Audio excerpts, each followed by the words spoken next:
Good day, Kamaster! Welcome sa Be My Motolite YouTube channel. In this video, mag-a-unbox tayo ng digital battery tester. Ito po ang itsura ng plastic. Wala siyang bubble wrap. Ganito lang.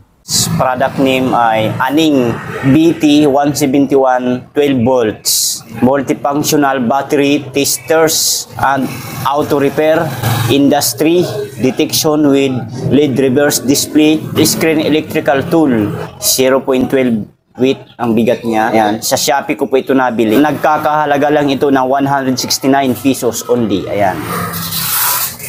So ito ang liit lang oh. Kala ko malaki. Liit lang pala. So buksan na natin. Saglit lang ko wala ako ng gunting. So buksan natin dito.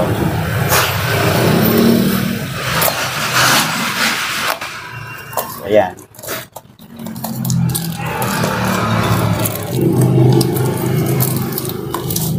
Ayan. Ito lang talaga itsura niya. Ayan. Kararating lang ito ngayon. Deliver lang. Mainit-init pa ito. Nakalagay dito 12 volts digital battery tester, charging system analyzer, engine protection, battery detection, LED light from bad contact tips. Ayan siya. So maganda siya. Ayan. Anning ang brand sa battery tester na to. Ayan. 12 volts digital battery tester. Ayan. So Chinese ang sulat niya. Hindi ko mabasa. Hindi natin mabasa. Made in China daw siya. Ayan. So buksan natin. Bukasan dito. Dito lang pala. Ayan. Pag gano'n lang pala. Ayun o. Pala sa gilid. Ayan. So ito lang. Parang ito na yung pinaka manual niya. Wala ka na mababasa sa likuran. Ilang. Ayan. So tabi na natin yan. Tapos ito na ang pinaka tester. Ayan o. Maliit lang pala to. Yun. Tapos wala nang laman sa box oh. Yan lang. Ito na kaagad oh. Yung kanyang positive alligator clip. Ayan. Malaki ang buka. So ang negative alligator clip naman, ganoon din malaki ang buka. So 12 volts daw siya, digital tester and charging system analyzer. Ayan. May full, high, medium, good, loaded, empty, reverse. So kumpleto pala ito. So atin itong susubukan. Kumuha tayo muna ng battery.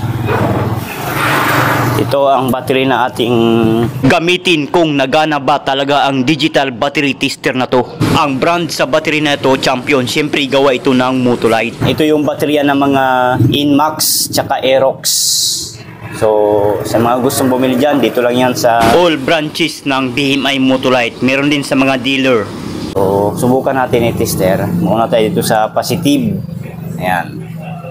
Sa negative. Tingnan nyo ito na maigi. Ayun oh. Oh, tumutunog pa siya oh. Ang voltahe niya 12.7 volts. So full charge po ang battery. Volts po yan. So pansin niyo dito sa baba. Ayan. Umiilaw siya ng green. So ibig sabihin full yan. Full charge ang ating baterya. So maganda siya oh.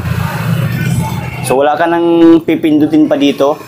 Automatic na siyang mag-o-open or magto-turn on. Kung high ba ang baterya, good ba, medium, full, lahat nandyan na. So maganda po ang battery tester na to. Digital po ito. Ganda siya. Ayan. Subukan natin, ibalik-tarin natin. Kapit natin dito. Tutunog din to eh. Ayan. Magre-reverse siya kung mapapansin nyo. Ayan oh. Nasa reverse siya. So maganda pala ito. Madidetect niya ang status ng battery. Ano siya. Madidetect niya na baliktad na pagkakabit natin ang positive at negative polarity ng baterya. Okay? So, bili na kayo nito. Mabibili na ito sa Shopee, online shop. Sa halagang 169 pesos only, talaga namang mapapasayo na ang napaka-astig and tested quality ng Anning digital battery tester. So yun lang, sana nakatulong sa inyo ang video na ito. Kung nakatulong ang ating video, please give me a thumbs up. Share nyo na rin sa mga friends, kakilala kung sa tingin nyo na matutulungan ng ating video. And huwag kalimutan mag-subscribe sa ating YouTube channel, Battery Master Inc. Motolite. Pahit na rin po ng bell icon para ma-notify kayo kapag may new videos akong ina-upload. Bye!